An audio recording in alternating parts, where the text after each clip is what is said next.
Misi negara memiliki kenderaan berperisai pertama buatan tempatan menjadi realiti. Gah digelar Tarantula. Aset khas untuk operasi darat ini mengangkat nama Malaysia setaraf negara yang mempunyai teknologi pertahanan sendiri. Muhammad Raswin Setia ada laporannya.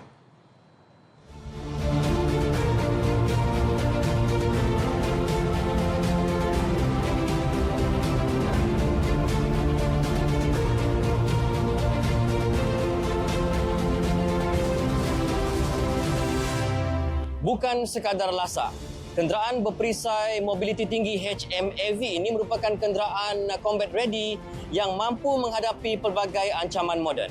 Dilengkapi dengan sistem persenjataan canggih dan sistem perlindungan balistik secara menyeluruh.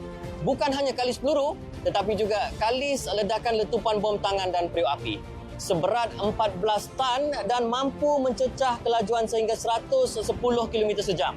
Buatan tempatan, perkukuh aset ketenteraan dan memacu industri pertahanan negara. Inilah Tarantula HMAV 4x4. Seperti namanya, Tarantula melambangkan keupayaan berbisa, tangkas dan lasak dalam mendepani pelbagai situasi ekstrim.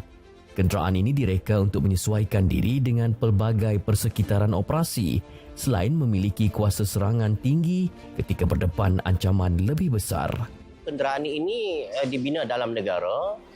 Buat masa sekarang ini digunakan sendiri oleh tentera kita dan bahasanya kalau kita bercakap di dalam satu nada dan irama yang sama, ianya lebih mudah kepada pihak pengguna itu sendiri. Di mana kelebihan yang sangat penting ialah keupayaan sokongan selepas jualan dan juga talent ataupun pembangunan bakat tempatan itu sendiri. Angkatan Tentera Malaysia ATM dijangka menerima 136 unit Tarantula secara berfasa mulai 2027. Dibekalkan oleh MILDEF International Technology Sdn Bhd. Ia merancakkan lagi sinergi baharu ekosistem industri pertahanan negara sekaligus memperkasa kerjasama strategik kerajaan dan industri tempatan. Kereta perisai Tarantula ini adalah merupakan buatan tempatan, anak tempatan syarikat daripada Malaysia yang memberikan ciri-ciri ataupun karakteristik yang lebih baik berbanding dengan kondo yang telah digunakan selama ini. Ciri-ciri tersebut merangkumi dari segi sistem persenjataan, sistem komunikasi, sistem perlindungan yang memberi fokus kepada perlindungan secara keseluruhan kenderaan tersebut dan juga underbelly.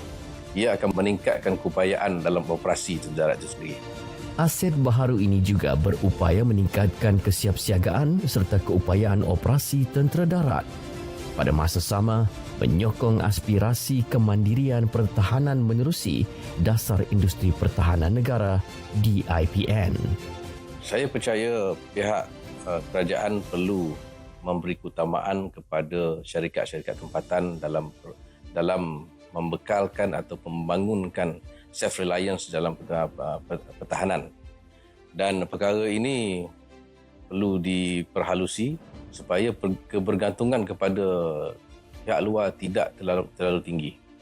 Harapan syarikat agar kita dapat setanding malah mungkin lebih baik dari produk-produk luar negara dan hasil daripada tinjauan, penyertaan ataupun pelibatan syarikat di beberapa siri pameran-pameran pertahanan antarabangsa, kita dapat maklum balas yang amat baik dan begitu menggalakkan.